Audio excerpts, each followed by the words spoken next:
So, with one message that I shared on social media and my email list, in about 48 hours, I booked 14 qualified calls.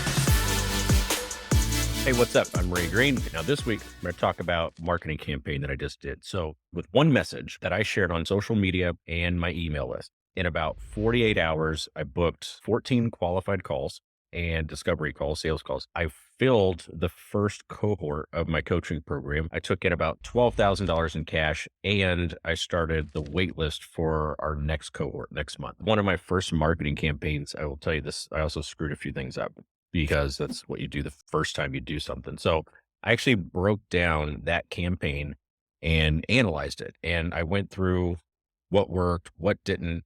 And what I'm going to talk through is basically a summary of that process and what I found. And I'm going to offer you a 5-step process to nail this campaign next time around. It's a checklist for me. It's a process for me. And now you can have it too, kind of learn from my mistakes. So the first thing on the what worked part, I'll say the first step is creating a Godfather offer. And I'm borrowing the term Godfather from my friend and one of the best marketers I know, Robin Robbins at Technology Marketing Toolkit. And maybe it's because I spent the last week at her event that was themed the God Marketer, or maybe it's because while I was there, I got to meet Sammy the Bull Gravano. That was kind of cool. But either way, the first step in executing a really successful campaign is going to be creating an offer for prospects that they can't refuse. All right. I will help you build a client acquisition system. I will build it with you for the next 4 months with an investment of just $3,800. Right. 2 people on the call. Man, this is a no brainer, right? Yeah. If you win one client from this program and it's going to be ROI several times over. Okay. Now that was a beta launch. And so the price it was intentionally low. That price will never be seen again, but it was designed to be tough to say no to. Okay. If you want to create a Godfather offer, here are 3 things that you've got. One is a clearly, narrowly defined audience and target market of who you're sending it to, who you're offering it to. Okay. The second is a really clear problem that you're solving for them, not 17 problems, a really clear problem that you're solving for them. And third is a price that is dwarfed by the outcome that you're delivering, not necessarily the amount of work or effort that you're putting into this specific thing. What's the outcome? What's the transformation that you're delivering? And you want whatever the value of that is to dwarf the price that you're charging. Okay. So that's step 1, creating a Godfather offer. Step 2 is writing a compelling sales letter. All right. Now, when you've built your Godfather offer, the next step is positioning it to prospects with a really compelling sales letter.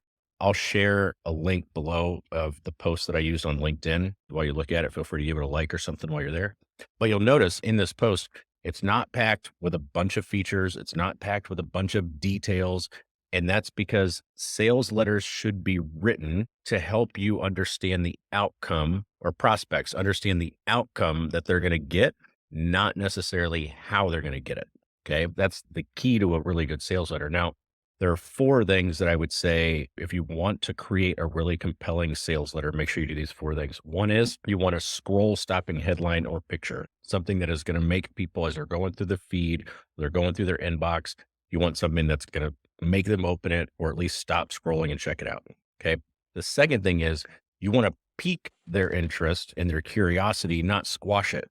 There's a temptation a lot of times to want to over explain the offer and think through the questions that they're going to have about it. And that's the opposite approach is what you want to aim for. You actually want to pique their curiosity and not kill it. Third thing is you're looking to sell the appointment in your sales letter, not the entire solution, right? Like you're not trying to explain everything that somebody's going to get. What you're trying to do is you're trying to sell the appointment. So look at it from that standpoint, and that's what the copy is going to be doing. And then fourth, I would say is you want an unmistakably clear call to action. You want when people get to the bottom, if you've hooked them with the headline, they've made it all the way through, chances are they're in your audience. Otherwise they wouldn't read a sales letter. They get to the end. You want to make it really clear what they need to do next. All right. Third step, create a master list of lists. And this is one that's actually from my lessons. This is from my learnings. This is something that I screwed up. I didn't do it and it was a mistake. So before you launch your marketing campaign, take inventory of the different lists that you have to promote to and get them organized, get them in one place. Trust me, you have more than you think. I planned on blasting my message out on LinkedIn, and I generated over 1.2 million views on content a year there. So it makes sense that's going to be the primary audience that I go to. All right. And that's what I did.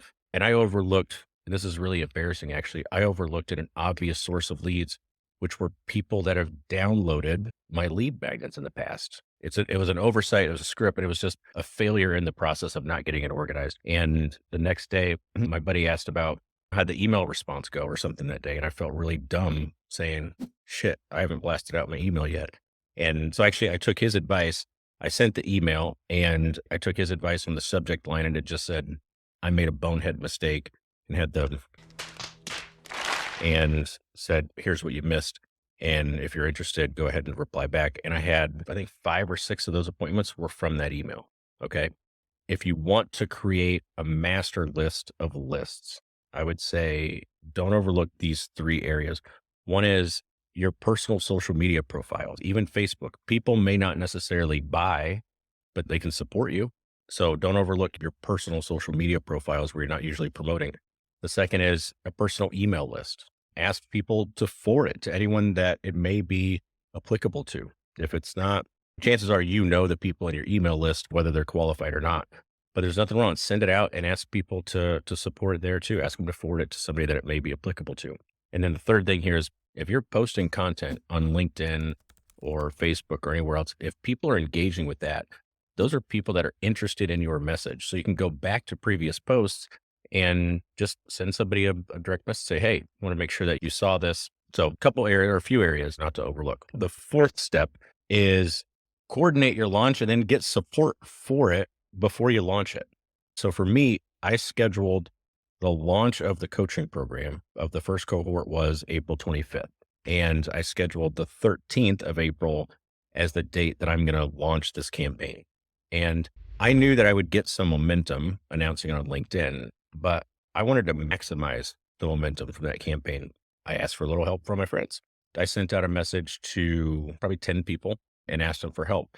And it said, hey, friend, like whoever it was, if you're able to, this Wednesday, I'm going to be launching my coaching program for solopreneurs, executive freelancers. It's designed to help them create what I call Vision Founder Fit, identify a good target market, set up marketing systems, create a sales process. And I'm looking for 3 to 5 people on Wednesday to join. And I'm going to announce it in a post. I'm asking if you'd be kind enough to support that post on Wednesday with a like or a quick comment. It would help a lot. Definitely appreciate it. Muchas gracias in advance. And so I sent that out and asked people for help. Everyone that I sent it to responded and said, yes, absolutely.